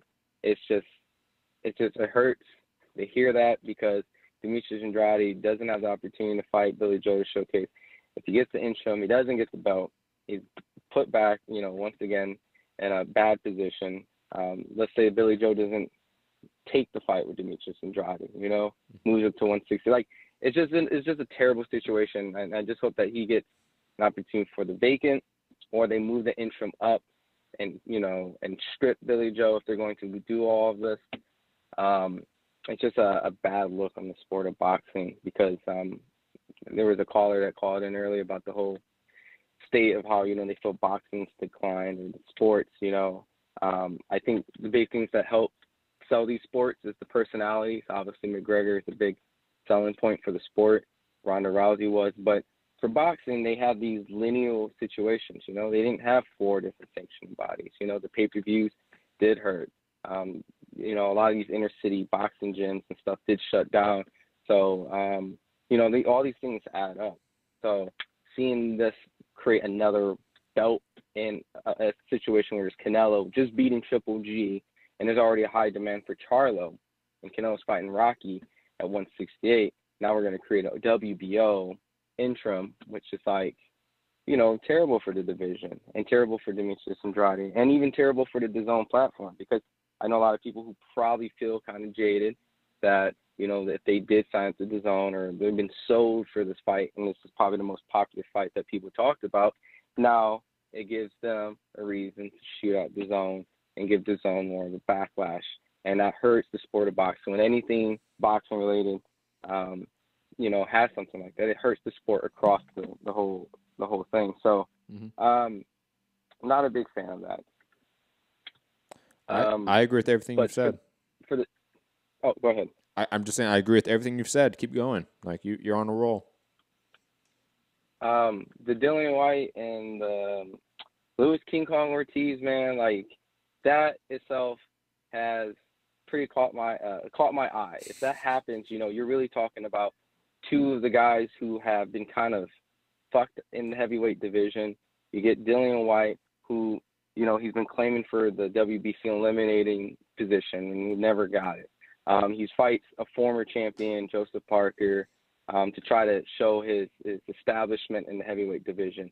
And, you know, he's kind of like the guy where, you know, he's there, but he's not, you know, he's not able to really get the accolades that, you know, he feels. King Kong Ortiz, he's a fighter who's considered unproven because no one wants to fight him, but he's also considered avoided. So at this point, these 2 guys, this is a very big crossroads, because whoever kind of emerges out of that, you can actually say, yo, he's deserving. I think King Kong Ortiz beating Dillian Whyte kind of shows that he's more than just this Deontay Wilder tough guy. He's actually the goods, and he deserves to be called the boogeyman. And you know, he's out there competing with these guys who's beating former champions, or competing, almost knocking out the champion. And it also gives Dillian Whyte the plus. Like, if he beats King Kong Ortiz, you know, to me, like, yo, I think he's in the best situation he can be in his talking track, saying, I deserve to fight Deontay Wilder, especially if he beats King Kong Ortiz very well. Now, I don't know if this does anything for it. Kind of sucks, I think, more for King Kong Ortiz, though, because if he sparks Dillian Whyte out, you know, I think that might. What do you think? Do you think that's going to hurt him more than, you know, the fact that he's not getting a fight? Sorry, reiterate the question. I was trying to find the article stating Shevchenko and Joanna Jędrzejczyk are back on, and I found the artitle. So everyone on YouTube, you can see the article. People on podcasts, Valentina Shevchenko versus Joanna Jędrzejczyk is back on UFC 231 co-headliner per MMA Junkie. Sorry, I just wanted to find that because I know I heard you say that. Can you reiterate the question, please, Ron? Yeah, I kind of like went over. It's because like I'm trying to like really get into the situation where King Kong Ortiz is at.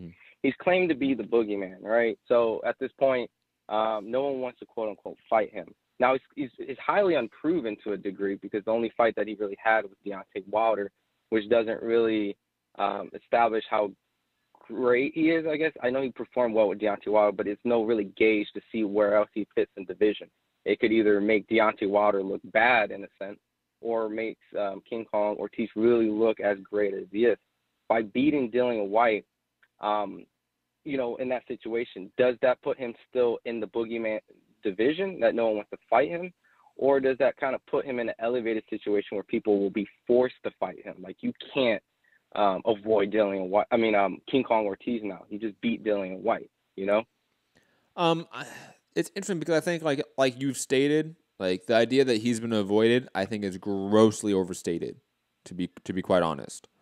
I think there's obvious examples people point to. Dillian Whyte picking Joseph Parker over Luis Ortiz at one point.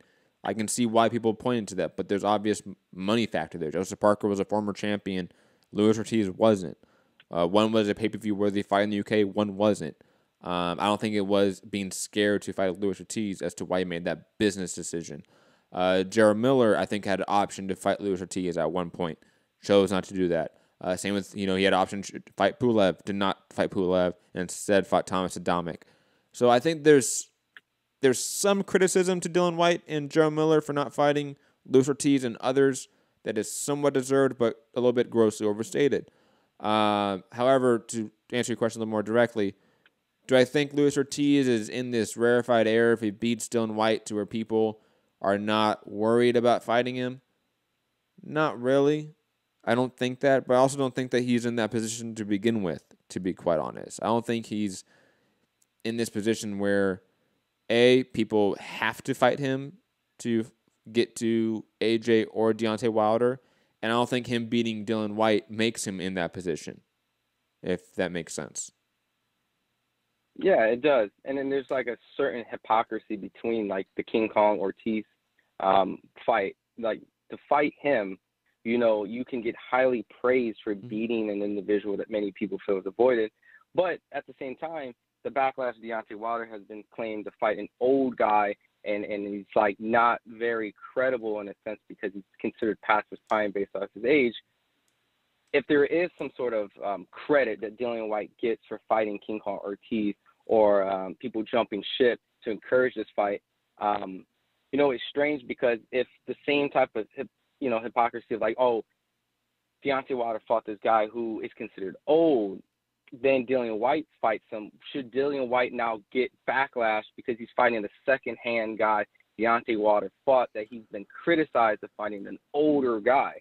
So is now this considered a bad fight for Dillian Whyte, or is he really going to get the credit that he deserves? Yo, and I think Ron. a lot of it has to do with the narrative. Ron, I need you need to text me what weed you're smoking, man, because it's some good shit. First off, you are thinking, I think, way too deeply into it. And just to sort of table it, the criticism to Deontay Wilder about fighting Luis Ortiz, about Luis Ortiz being old, etc. That's a very vocal minority, and I'm heavy emphasis on minority in that phrase. It's a very small percentage of boxing fans that actually believe that. 2, those fans are stupid and crazy. Don't pay them any mind. That was a criticism that should not be levied in that matchup. Same like it shouldn't be a criticism that's levied towards Vladimir Klitschko and Anthony Joshua. It's just a bad fucking excuse to shit on a good to / great fight. For Luis Ortiz and Whyte, there will be criticism. I guarantee you will see a vocal minority shitting on Dillian Whyte for fighting Deontay Wilder scraps. However, those fans are stupid and should be ignored because they're crazy. So obviously the narrative here, and I can just say it outright, it's like you can say like if there's a bias towards, let's say UK fighters, right? If you're an overwhelming, and people know them, and there's a lot of UK fighters who aren't biased, they see how it is. But there's an overwhelming amount narrative going on that he's fought this older guy. And I'm just saying that the same narrative that kind of criticized Deontay Wilder, and then they praise their own, fellow countryman to fight someone like that, that's when, we can start pulling out and finding out, the bigotry into the whole heavyweight division and the spectrum. Because now we remember all the things all these people say. So now I think this is a very interesting fight, because now this is going to be weeding out a lot of those type of, like you said, narratives and points that many boxing fans who feel that, the minority. But Ron, my point is we don't need this case for that. Like if you see anyone saying that Luis Ortiz was 50 plus years old and Wilder fought an old faded guy, like instantly ignore them. Like instantly they are not a valid person in this discussion. Do not platform them. Do not give them any air. And Ron, I know you're on a show where you get a lot of that vocal minority. Like you're on a show where that vocal minority that shits on Wilder for that particular narrative is on there in the live chat commenting. I understand that. But again, I think look outside that bubble, and that's a vocal minority. Like again, minority. We're talking about maybe 10% of the fandom thinking that. Maybe. Most fans know that's a great fight. Well, here's the thing, because I was actually in front of Joy Joyce and in front of his whole camp, right? Mm-hmm. And this is why, like, I bring this up specifically, is because it's not just like fans. I'm here with Richard Schaefer. I'm here with Joe Joyce. I'm here with his camp, right? Joe Joyce's own camp is discrediting King Kong Ortiz and pretty much spinning the narrative. Ron, right? Ron, this is a fighting camp. Ron, go ahead. Ron, how many times have we seen fighters, and you watch UFC and MMA, so you know this specifically, where fighters go and talk about like USADA testing and how fighters look like they're fighting an opponent and they say, oh, he looks different after USADA. And obviously that discredits who he's fighting. But in their mind, that is the shit talk they need to do to either get the fight or hype up the fight, right? Can we agree on that? Well, yeah, or avoid it in a way where they kind of dismiss it.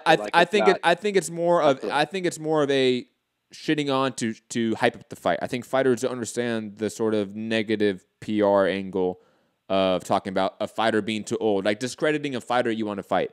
Joe Joyce and his camp and Richard Schaefer have been calling out Luis Ortiz for quite some time. So in their mind, they're thinking, we're going to shit on Luis Ortiz, call him an old motherfucker, all this shit, whatever, in order to make him fight us. That's the narrative from Joe Joyce, specifically in that situation. That's not the fans. That's not the Eddie Hearn fanboys and zealots. But Joe Joyce specifically, he wants to fight Luis Ortiz. So in his mind, he's going to shit on Luis Ortiz. I don't think that's an indictment on Joe Joyce being stupid or ignorant. I'm talking more about the fans. Yeah. I'm just trying to put it out there because, I like to speak very objectively. And so I like to gather every subjective thought so that it comes down to a very objective, straight, narrow situation where, I find this is one of the most interesting fights you can make in heavyweight because the amount of hypocrisy amongst these two fighters is going to silence a lot and create those minorities to continue to kind of, contradict themselves.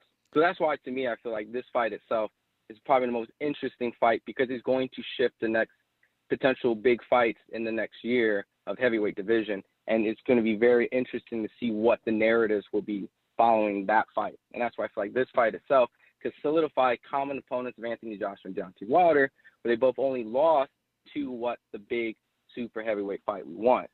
And so I think that's going to be very interesting. And I think that fight should happen. I can write a whole paper on that shit. I'll put it this way. I think this is one of those fights where I understand that there is such a heated fan base, like war over it. Because like you said, you have the Wilder fans and the AJ fans. And in a sense, use this as a proxy war. This is the Vietnam in the Cold War between Wilder and AJ. This is the Korean War, right? For any history nerds out there, they get that reference. And that is an interesting angle from it, but I think it's one that should be downplayed by people like me and you. Like, I understand there is that, like, internet battle through this fight, but also this fight just on its merits of in-ring action will be great. Like, this is a fun fight to dissect from a style standpoint, from a technique standpoint. It should produce great action if it does happen. I think those are things that we should probably highlight more as media than, stupid fanboys bitching about Luis Ortiz being old or Dillian Whyte being a bum. Like, that to me is so counterintuitive to moving the community towards a better, enlightenment. I get it, and I know it's the ugly part, and it's probably not the highlight, but it's, it's definitely the storyline. And, at that point, I think that itself is going to produce a great fight. I think a lot of people might have their opinions on who wins. I probably lean towards King Kong Ortiz right now. Who do you think would probably win right now? Just an early guesstimate before you kind of break it down and later think about it weeks to come if it does happen. I've been on the train of that Dillian Whyte is a rapidly improving boxer. And when you have a guy that is, closer to his prime, we have to at least add that context. Even though Luis Ortiz is an elite heavyweight, he is still an older heavyweight. So he's not in his athletic prime as much as the Dillian Whyte. And on top of that, obvious skill disparities. Luis Ortiz is a much more skilled fighter. But Dillian Whyte, like I said, is a rapidly improving boxer. So does his added combination of youth, athleticism, power, and improving boxing skill enough to sort of beat the more older, veteran, and highly skilled Luis Ortiz? I'm hesitant on picking yet. I've been sort of on the train that Dillian Whyte is on the road towards being with these guys. He may not have been at this level a couple years ago, but he's quickly getting to this level. Even though he was hurt very briefly at the end of that Joseph Parker fight, let's not forget he was winning that fight rather handedly in an exciting fashion too. And Joseph Parker is one of the more underrated guys in the division. True, but this is also going to be one of them stylistic matches where southpaw can always play a factor to Dillian Whyte getting caught in between his right hand. Yeah, but the reason why that the southpaw to orthodox matchup usually favors the southpaw fighters, because southpaw fighters usually face more orthodox fighters than vice versa, right? There's less southpaw fighters, so usually if you're the southpaw in the gym, you're maybe the only southpaw or one of two southpaws in the gym, right? So you're facing unorthodox fighters. However, the actual technical aspect of the matchup or the difference between the two is there for both. So the left hand being available down that straight line, down the pipe, available for the southpaw. Vice versa, the right hand for the orthodox fighter is always open. It's just a matter of practice. Oh, yeah. It's just a matter of practice, that's all. It's definitely a 50-50, and when it comes down truly between a southpaw and an orthodox fighter, and that familiarity, like being able to determine these shots better if you fought more. Now, obviously, I think southpaws have the most problem with actually southpaws themselves because that's a very awkward, unseen matchup you usually don't get. But I'm excited. I want to see that fight, and I think that we can definitely spin the narrative on their fighting styles to favor either one of them. Basically, as a very close crossroad fight when it comes to being able to make a potential threat in the top heavyweight division, and I think that both these guys are very worthy in that talk if they decide to fight each other. And I really, really hope they fight each other. And that's probably like I said, outside of Tyson Fury, Wilder, AJ on the sidelines, I think it's probably the second most important fight behind Deontay Wilder and Tyson Fury, if that happens this year. Agreed. I definitely agree with that. Anything else, Ron? Nope. Pretty much that. And I think you were right on that suicide about the stuff. I played Mortal Kombat, so Harakiri was what they used to use, but I think that's another nickname. So this little geeky nerd moment with games. But all right, Matt, I'll let you keep doing your thing. Appreciate it. Everyone else out there, take the time to subscribe, hit the like, support this guy. If you enjoy the mixed conversation between the two combat sports, everyone who does come up and show appreciation of both sports, Matt does a great job of it. So come in, support, help his channel grow. He'll be able to do more of this full time if you guys support him. Definitely. All right, guys. Thank you, Ron. Thank you, Ron. Go check out his individual personal channel, Fighter IQ, or obviously his show, The Boxing Voice, stays on with my former team. Santiago, I know you came back on, but you never pressed 1. So I don't know if you want to quickly talk about Daniel Cormier. So press 1 if you do, Santiago. Otherwise, we will head out of here because we've actually lasted almost 2 hours today, man. It's been a long show, a lot of callers. Salute to all of you, Ron, Cameron, Sam, Gary, a ton of callers. It was fun, man. And obviously, it's one of those days where we had a lot of breaking news, right before the show, during the show, evolving stories right before our eyes, like with the Shevchenko and Yana Jacek fight back on UFC 231. A lot to sort of dissect and sort of think about, contemplate, decompartmentalize all the news that happened today. But anyways, have a great day, everyone. I'll be back tomorrow, same time as always. Sam saying, yo, Matt, you plan on covering kickboxing such as Glory? I'll be honest, when we had Kyle, more like on, like Kyle was supposed to be on the show at one point. I don't know if anyone remembers Kyle in the chat. He called in a bunch of times. He was supposed to actually come on and be a host at some point. He was a practicing Muay Thai pro fighter, really smart and on the ball when it came to kickboxing news, and just sort of fell off. That happens. Some guys come in, say a lot, they're going to promise a lot, they're going to be here and all that, and then they can't handle the schedule of MCR. It is what it is. It happens. No hard feelings. But at this point, Sam, not really. Not anything in depth.